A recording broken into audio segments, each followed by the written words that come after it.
Cuff Radio is about to begin.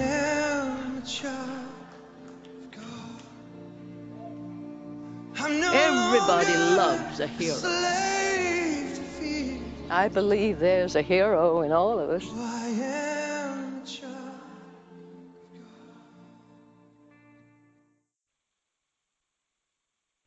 Hey, welcome to Real Cuff. And if you're one of those people that love to watch like the ID channel or First 48 or even the Unsolved Mysteries, or there's a lot of you out there that read, unsolved mystery books, this show is for you. Do you want to help actually solve a cold case? Do you want to come alongside and I mean, there's so many cold cases and so many unsolved, or so many what we'd say Jane Doe and John Doe cases out there that have never been solved.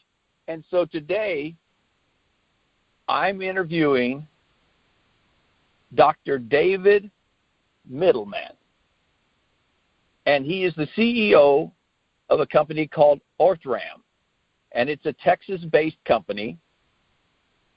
And with everything going on with DNA, I'm telling you, I am really excited about this because I want to learn more about DNA, but it's so exciting to see some of these things, and especially when he starts talking about some of the cases they solved. Now, David, if I ask you anything and you can't answer it right now, just say we'll talk about it at a later time, and we'll know and we'll go on. But, Dr. David, how are you doing tonight? I'm doing good. I appreciate you chatting with me. Well, we're so glad you came on because I know that the CODIS, and I'm not going to bother to go through and explain all that, because if they don't know about it, there are so many shows that I listened to that you already did with some different police officers and everything else, which they need to go back and listen to some of the shows. They all fell under the name of Othram, right? Isn't that how you pronounce your company? Yeah, it's Othram, but either way works. Othram. Okay, so there's a lot of different shows on YouTube that are worth going back and watching, because you say so much information, and our show is going to probably be 20 minutes, not 2 hours like some of the other ones. But one thing I love to see is how God's hand moves in someone's life. And I was just watching, your education and how you got to where you're at now, and it's just so cool to see that. You want to tell us a little about your background?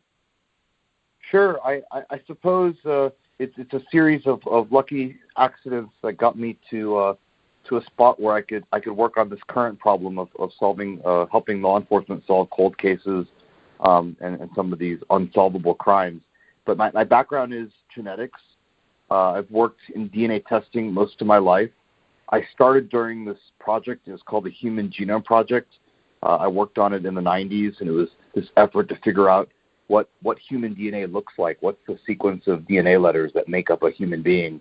And from there, I've pretty much ever since worked on ways to either measure or understand what all the DNA letters in our DNA mean. And I had an interesting stay. Most of my work was in biomedicine or medical testing, but I had an interesting kind of stay over at a company that did genetic genealogy, and learned for the first time how consumers, and not doctors, how just anyone, any ordinary person is using DNA testing to build out their family trees, learn about relatives, connect with folks. And later on, that kind of combination of experience and education in the DNA testing technology, but then also kind of some of these other uses for DNA testing technology, like finding family, all that ended up being really valuable when we started Othram. Well, what's really interesting is there's so many people now that have put their DNA up on 23andMe, Ancestry.com, and there's others. But now, correct me if I'm wrong on this, but my understanding is after you get that done, then you've got to download it and put it up on a data format, right? A data site. Yeah, there's many people that have tested with a consumer DNA testing company. I believe right now there's probably around 40 million people that have tested. And that's pretty cool because 10 years ago, less than 1 million people have tested. So there's been tremendous growth in the consumer genetic testing industry from less than 1 million 10 years ago to now 40 million people tested. Those people that have tested can learn a lot about their families and go on this path to self-discovery.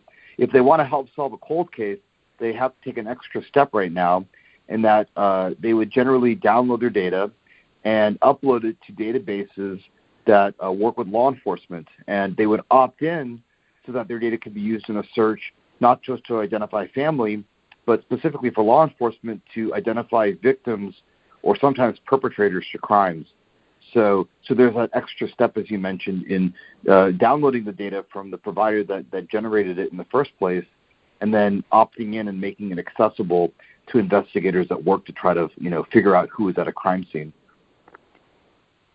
Well, I was talking to a friend of mine today, and he tested, and he couldn't remember if it was 23andMe or Ancestry.com, and the reason he tested is because in the 70s, his sister disappeared, and they've never been able to find her or find what happened to her. And then another thing he told me today was that, his sister actually had a baby that she gave up for adoption, so he was hoping maybe something would pop up on that. And but I told him, I said, I'm pretty sure you've got to now upload it into, like your company is DNA Solves, which is your database. And then there's another one, which is GEDmatch. And I'm sure there's a ton more, but. Yeah, so if you have data available, then any database that works with law enforcement, you can contribute your data. At DNA Solves, the only thing you can do on our database is help solve, a case. So there's really nothing else you can do. On other platforms, there's usually an option to opt in and to specifically consent to having your data used this way. Because some of the public genealogy sites, they might be used to do both things. They might be used to solve a genealogical puzzle or to work a case. So either way, you would take that data, upload it to databases that law enforcement can use, and through whatever means necessary or required for the website, opt in and consent so that your data can be used. Yes, and a lot of that came after the Golden State Killer, right? Because then a lot of people were saying, well, wait a minute, they used the DNA to find him. I don't understand what they were so upset about because, they solve a crime, get a guy off the street, and people get all mad. Well, I think that everyone is aligned on wanting to solve the case, and I think everyone wants to take perpetrators off the street. I think what people prefer is the ability to have, at least to know there's choice. And so I think the only real difference pre and post Golden State Killer is that before the Golden State Killer case was announced, I don't think people understood or considered perhaps the possibility that the data could be used to solve the case. Now, post Golden State Killer, we know that the data can be used that way. And these new features that allow you to consent to search or opt in to be searched along with other folks that want to help solve a case, it provides you choice. And so that way, my guess is most of the people that I've interacted with, they want to help solve a case as well. But it's the gold standard to offer them the opportunity, if they did not want to participate, to not participate. And so I think that's the nuance. I think the process is very similar pre and post Golden State Killer. You just want to make sure that people have the option, that they understand. So I guess it's not just consent, but it's like an informed consent. They understand how the data will be used, and they have the option to participate or not participate.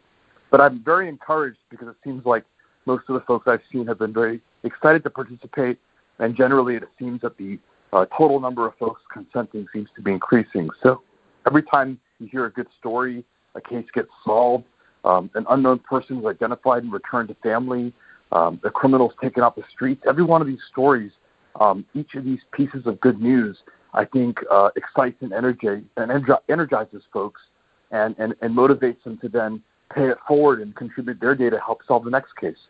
And I think it's a wonderful thing. I think it's a very obvious way to bring value to society, very humanitarian, and I love it. I think it's why we do what we do. We're very excited to help kind of close the books on some of these cases that have been worked on for decades and have just not reached a point of resolution. And there's no way for a family to even begin to kind of process, and start that grieving process and really try to move towards something that might eventually approximate closure. You can't do that if you can't get some basic answers about what happened to your loved ones, whether they're missing or they're the victim of a crime. You need answers, and people are waiting.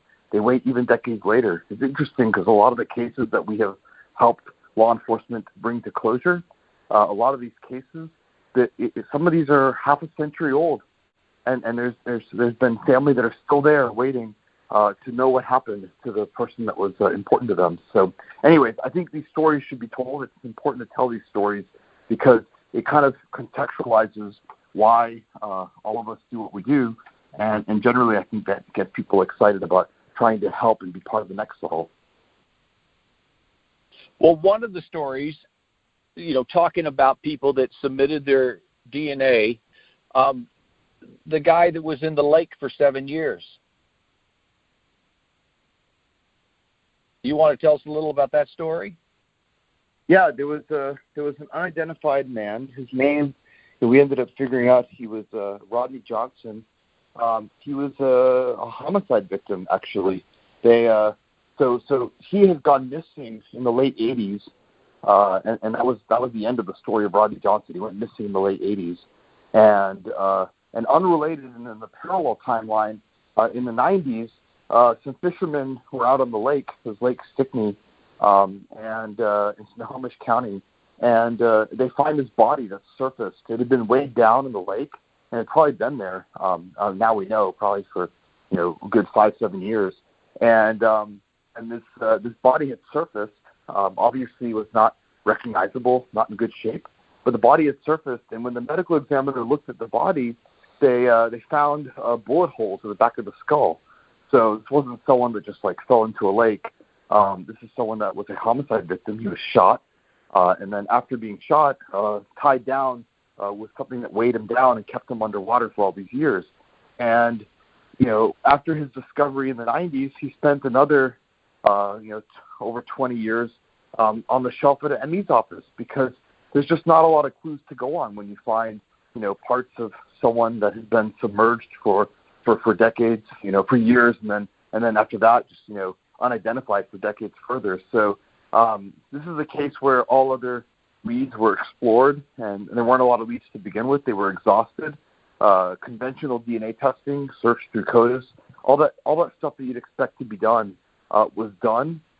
They tried to do facial reconstructions of this young man, and as it turns out, they weren't really able to kind of gauge what his biogeographical ancestry was, and so they had rendered him in a forensic sketch as a white man, as a black man, I believe as someone that was Hispanic or biracial. They had so many different pictures of him, and so there just really wasn't much to go on, and ultimately the case went cold.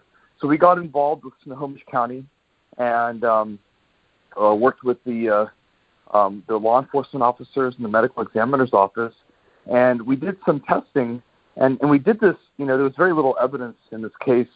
There was a lot of bacterial contamination, degraded DNA, but we ended up pulling less than 200 picograms, so it's like 0.2 nanograms of human DNA from this case. And just to give you a perspective, if you do a 23andMe test and you swab your cheek or spit in a tube, you would test 23andMe or Ancestry, you're going to get 750 to 1,000 nanograms. So when you do a consumer test, you're working with 750 to 1,000 nanograms. What we had in this case was 0.2 nanograms, so about a fifth of 1 nanogram. And from this little tiny piece of DNA, we were able to generate a genealogical profile We searched it using databases that work with law enforcement, and as we discussed, looked for relatives that were both genetically related and also consented to law enforcement search. Helped the investigators narrow in on who the person was. Turns out he had ended up having a living father and brother. They were not in the database. We actually matched to a cousin, but we eventually found through genealogy a father and a brother. Did confirmatory testing and showed that in fact he was Rodney Johnson. So this is a case where law enforcement had exhausted all leads, and I think this is actually a good example of how a lot of these unidentified cases go. Sometimes there's a geographical separation where the person went missing, where they were found. Sometimes there's a time separation, like in this case where he went missing at one point, but he was discovered later. These kind of separations in time and distance, they can make it hard to match unidentified people back to missing people. Not every person that's missing goes missing, and so if there's a disconnect that is created, by some circumstance, time or distance or just the inconsistent reporting of someone being missing, then DNA testing can break through and get an answer. And it's also an interesting case just because in this particular case, this is the lowest reported amount of DNA that's been used with this method to make an identification. I mean, it's a very small amount of DNA. And so, anyways, for all those reasons, it was very fulfilling and exciting to work on that project because you have a person that was unidentified all this time and finally got reconnected. And luckily, the father and the brother were still alive to get the news. And as a final point, I will say that it's very hard. It's very hard to pursue a case that involves an unidentified victim. How do you get justice for someone you don't even know? And so the identification of Rodney Johnson has allowed investigators to move on to the next part of the investigation, which is how did he get there? Because he didn't put the bullet holes in his own head. And so someone's responsible for this, and now law enforcement can work that case. There's no way for them to work the case if they have no idea who it is. And so anyways, we're just very happy to have helped them, and we've gone on to work on a number of other cases with them. They're a great set of investigators. So let me ask you, what's the oldest case you've done so far? We helped another laboratory, Bodhi Technology. They had a case of the remains of a woman, and we built the genealogical profile for Bodhi. Bodhi was working with a group called the Porchlight Project, and we helped them build a profile for a woman that later on, through genealogy, was determined to have died in 1881. So that's a pretty old case. Wow, yeah. Bodhi's the one that's in New Jersey, correct? Bodhi is located in Virginia. Virginia, okay.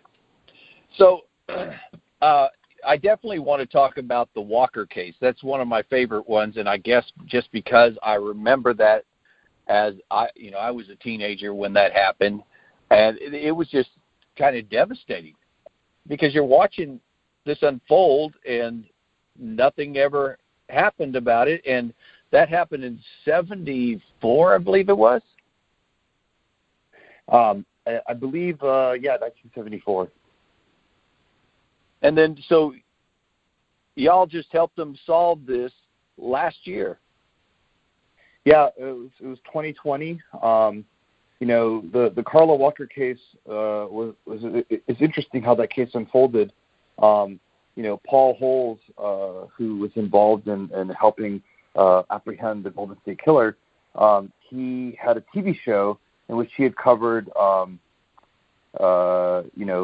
number of cases that had unsolved. This was one of them, and so I think that in doing this show, he had showcased a few of these cases.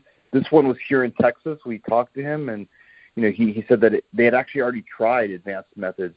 They had tried genetic genealogy through some other organizations and methods, and just didn't work out. And not every case is going to be a fit for this technology. But I told him, I said, we do things a little differently. We're the only company in the country that does the whole process in-house, and we've been able to adapt DNA technology to very terrible DNA, very low quantity, very old DNA, degraded, as evidenced by these two things we just talked about. This woman that was identified as having died in 1881, and this guy that was identified from 0.2 nanograms of DNA, and so we said, let us have a chance. Let's take a look at it. And we looked at the evidence, and there was just a little bit left. And sure enough, we were able to build a really nice profile for some unknown DNA that was found on Carla Walker. And that eventually, through investigative work from the Fort Worth Police Department, got tied to a suspect. And he was, they confirmed through conventional STR testing that he was in fact the person that was at the scene. He actually ended up, I believe, confessing on a radio show and later to law enforcement. He was arrested. I believe he was indicted last fall. And if I remember correctly, he should be headed to court in August. So next month, and we'll see how things unfold. Yeah, some of the things that were strange in the case when I read it was, they actually found a gun magazine there that belonged to his gun, but he claimed at the time his gun had been stolen, and they just didn't have enough evidence to prove anything against him. So all these years, he got away with it. So when they finally arrested him, he's 77 years old with a wife and 2 kids, and, they showed up at the house, and he had denied everything until, it kind of hit got him in there, and he started talking or whatever. But, that's just incredible. Especially I saw the interview with his son, the brother of the girl that it happened to, and that's just heartbreaking. All those years, and the boyfriend. I don't think people understand. These families are irreparably broken when either someone goes missing or someone is the victim of a crime. And so, even some of these cases that are older, and folks have kind of moved on to other things, the families can never move on. So they're in a perpetual state of just kind of limbo in trying to find out what had happened. Yeah, the little Delta Dawn girl, which I think that was like 1980 or 82 or something. Yeah, it's another case. A girl that was a little girl. She was tossed over a bridge. Investigators had pulled, the recovery team had pulled her out of the water, but she was never identified. And some of the, when we went to the press release, in person to kind of share the news and discuss how the case was solved. Some of the very same folks, some of the very same investigators that were there 38 years ago, even the guy that had helped pull her out of the water was there. But it was heartbreaking because it's not just the family that's waiting for answers, but a lot of these investigators and early responders were traumatized, and they themselves have always wanted an answer. They wanted to know what happened. And so there's a lot of good that comes from being able to reconnect the person back to family, and it does a lot of good, I think, for the family, for the friends, for folks that have essentially adopted the case along the way. And so it was very nice to see so many people turn out for the press conference. Even 38 years later, no one had forgotten this little girl, and they were all really, really, really eager to understand, who she was, what had happened, and we're just glad that we were able to play a part in that process. Well, plus the fact now she has a tombstone with her proper name, and her family at least have closure for that side, but they never have found the mother, though, correct? Yeah, the mother is missing. I think there's some speculation on behalf of the investigators as to what may or may not have happened, and I think that's an ongoing investigation that they're researching. But as of right now, she remains missing. And certainly there was no body her body was not recovered at the scene. So I think it's unclear, what the outcome was for her, but she remains officially a missing person.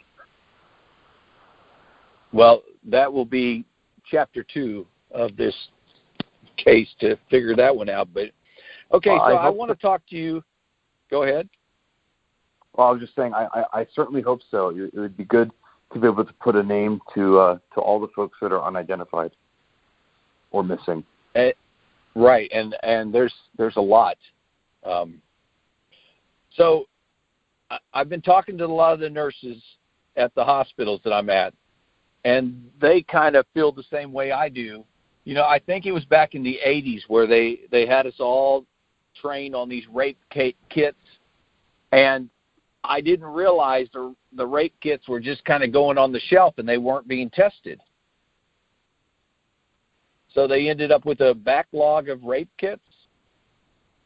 There was a very large backlog of kits that were collected after these sex assaults, and there's a really great organization, the Joyful Heart Foundation, that has worked to kind of advocate. They have a website called endthebacklog.org, and they've worked to help kind of facilitate clearing through this backlog of cases that have kits that have yet to be tested through some kind of DNA testing. But I will tell you that something else to be aware of is that a lot of these cases, even after they run the kit, the person they're looking for may not be in CODIS for any number of reasons. And so there's a remaining work to be done even after you run a kit, and that work is to then, if they can't find the person through CODIS, to use other methods, including some of the methods that we use at Othram, to help identify who the perpetrators of these sex assaults are. Yeah, because especially when you see some of them show up 6 or 7 times, their DNA showing up, but they don't know who it is, and nothing's getting done. Yeah, so somewhere they don't know who they got to come. Yeah, they got to come along and figure out who it is so they can be taken off the street. Yeah, if CODIS is unable to identify someone from a crime scene, whether they're the perpetrator, by the way, or a victim, you always start with CODIS, and you look to see, can you identify the person from the crime scene, victim or perpetrator, with CODIS? And if CODIS is not able to identify the person you're looking for, then there are now avenues and ways to leverage advanced DNA testing, such as what we do at Othram, to help generate the leads that would allow investigators to find out who the person is. And once you figure out who the person is, the beauty of having done the CODIS profile first is that you have a way to also confirm your answer. So, for example, in the case of Carla Walker, before they got involved with us, they had built a profile that they put into CODIS for the DNA that was found on Carla Walker. So there was a profile already there. It just didn't match to anybody. And after we had helped generate the leads that identified the person who left that DNA, law enforcement used CODIS, the CODIS kind of testing, to confirm that, in fact, we had led them to the right person. Because the work we do is investigational only, which is why, you'll never hear me say that Othram is solving a case. Othram generates leads. Law enforcement solves the case by confirming the leads, doing the work that they have to do, and then ultimately doing conventional DNA testing that confirms, in fact, that the result is correct. That's what solves the case, is the test at the end that confirms the identity. Everything before that is just investigational only. Well, and that's one of the big things is the law enforcement needs to realize that they need to turn to someone like you to help them so they can solve the case. I think law enforcement is pretty excited about a lot of these new technologies. I think, like with all new technologies, it takes time to get the technology disseminated. I think that it takes time for funding agencies and federal funding agencies to understand and kind of set policy for how these methods will be used, and then to define funding opportunities for them. And as all that happens, as the technology is better understood, it becomes part of grant announcements and all that other stuff, then I think that that's what allows the technology to be used more broadly. And we certainly want that. We don't want to just solve like the top 5 interesting cases. We'd like to eventually democratize this to be used in all cases. It should be used any time that CODIS is unable to help. Just like people right now employ a bunch of methods. You might try fingerprint searches. You might try forensic facial reconstructions. There's a lot of tools in the forensic toolkit, and these tools, you use the tool you need to get the job done. And so if CODIS, which is another tool, if CODIS doesn't produce the answer, then you can turn to other tools, of which what we do at Othram is just one of many tools that can be used to generate leads that steer towards an identity to a person that's unknown but at a crime scene. So when we talk about CODIS, we're talking about like 20 markers. But when we talk about what you're doing, we're talking about hundreds and hundreds of markers, correct? CODIS is about 20 markers. What we do is tens of thousands to hundreds of thousands of markers. And so we're looking at a lot more information, and we're generally doing it in evidence that has been previously unsuitable. And that evidence is generally like these like very low quantity, highly degraded kind of pieces of evidence. So we're unlocking evidence that previously was inaccessible, and we're measuring instead of 20, tens of thousands to hundreds of thousands of markers. One of the best things that I've noticed, it's the doors are just opening up because of what y'all are doing. You know, it's well, like you said, you know, you barely got anything off that guy that was in the lake. Yeah, and it's remarkable. It's remarkable how much you can do right now with this technology, and I think the technology is in its early days and will only continue to improve. So how long is like turnaround usually when you determine, yes, we can get a DNA sample from this person that's going to work? Yeah, that's a good question. So generally, from the day that the evidence hits our doorstep to the day that we produce a profile, I think that we're looking at about 12 weeks end to end from evidence to profile. Now, one of the things that I thought was a really great thing that y'all do is when you come alongside the police station and the crowdfunding for some of these cases that they can't get funding for. Yeah, so like I told you, I think with new technology, there's this situation that arises, right, in which it's new, agencies are still getting their head around it, and there may not be funding opportunities. You know, budgets are prepared and approved in advance, and if they had not contemplated this technology may not have been included. And so I think that there are cases that kind of fall through the cracks or have to go on a waiting list. But at the same time, there are families that have already been waiting for decades, and if we can help at least as many as we can, not wait too long, we'd like to. We want to give people answers while they're still there to receive them. And so we started a crowdfunding platform that you mentioned, DNAsolves.com. That's DNASOLVES.com.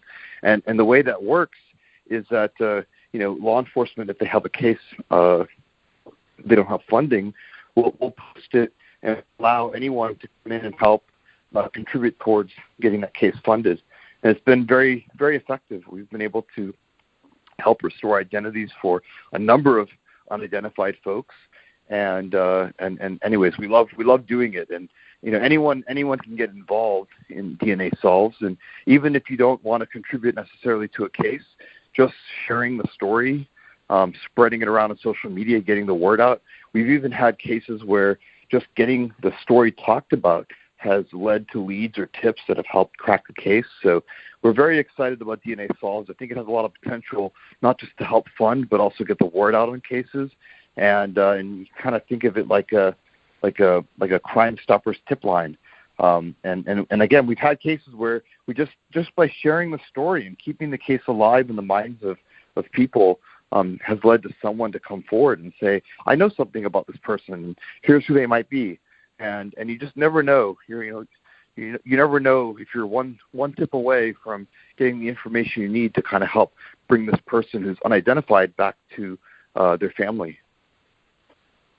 Well, and that's definitely one way that somebody can help solve a cold case is, by giving to some of these crowdfunding, or ones that you've got already posted I mean, you're already trying to raise the money so you can do the DNA and everything on them.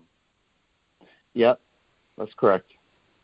And then the other thing, too, like you said, if they would spread it on social media, you may not have the money to give to the crowdfunding, but somebody out there does. And somebody's going to say, well, wait a minute, I know that guy, or he lived in my area. And so, yeah, I agree with you. The other thing is what we talked about at the beginning, uploading your own DNA, because you never know if you're going to be related to somebody who's missing or somebody who's, has been murdered, or so, it just opens the door for so many things. Yeah, there's and these are distant relatives, so it's not like, it may not be that you have a close relative that's missing, but you may be distantly related. It might be a third or fourth cousin to someone that is missing.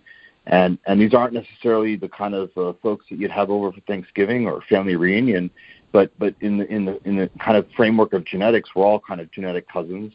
So any number of us could be very valuable in helping restore the identity to any number of other people, and so it really is like a community approach. Working as a group, you can help identify folks that have essentially been unidentified for sometimes as much as decades. Well, Dr. David, I don't want to keep you on the line very much longer, but I do want to thank you for coming on. And, hopefully this will encourage some people to get out there and help with these cases. Yeah, I encourage everyone to visit DNA Solves, DNASOLVES.com.